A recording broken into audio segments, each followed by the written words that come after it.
Hello my dear learner, welcome in Sky Classes. In this video we understand about the a very important topic and which name is pollination. So student, in this video we understand about what is pollination, why they require in flowering plant, and also the types of pollination and agents of pollination in very less time.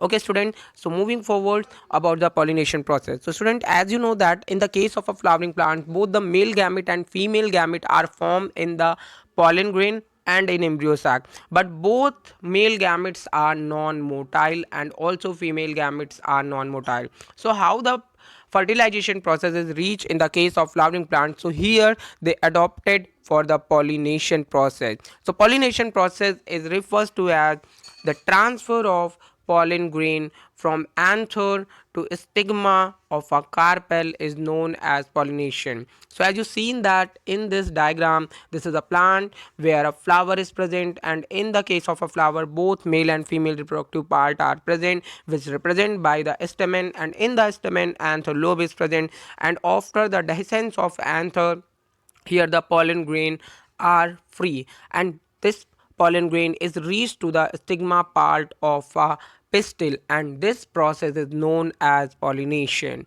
So student, hopefully you simply way understand about the pollination process. After the source of pollen, how the pollen are reached into the stigma, this is differentiated into three kinds. So these three kinds are mostly autogamy, geitonogamy, and xenogamy, and mostly or probably we represent the kind of pollination is only two type, which is self pollination and cross pollination. But here we understand about the self pollination are also categorized into two kinds, which are autogamy and xenogamy, and the third type, that means the cross pollination, is under the xenogamy process. So how the autogamy process occur and geitonogamy process occur and also the xenogamy process occur, you understand with the help of a single diagram. So student, here one plant is occur, and in this plant a single flower is present. So when a single flower have both male and female reproductive structure, and here the pollen is reached into the stigma of a same flower, then this process is referred to as autogamy or self pollination process. And after that, what is a geitonogamy? So in this case, same plant, but here flowers are different, so you recognize them. This is a same plant, but their flower is different. One flower is this and another flower is this, and here the pollen grains of one flower is reach into the another flower, but same plant structure reach. So this process is refers to as geitonogamy pollination. After that student, we understand about the xenogamy or cross pollination process. So here flowers are different and also the plants are different.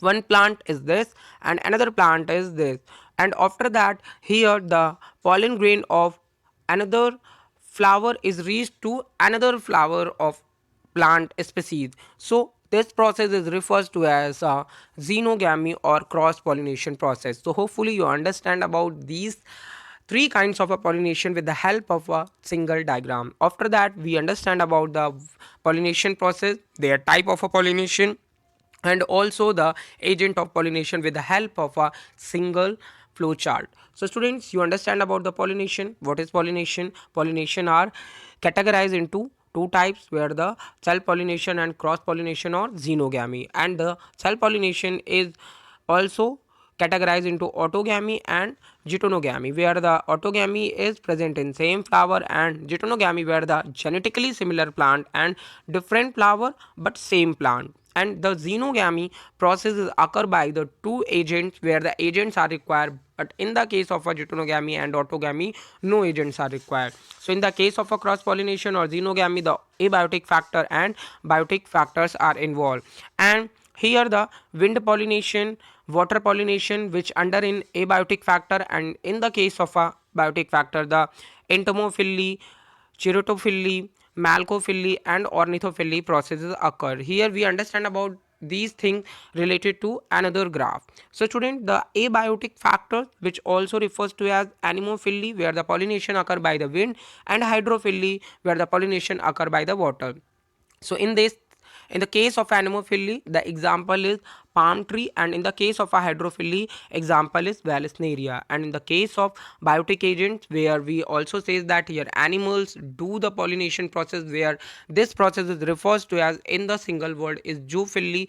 And in the case of a zoophily, we says that entomophily, where the pollination occur by the help of insects. And in the case of ornithophily, where the pollination occur by the birds.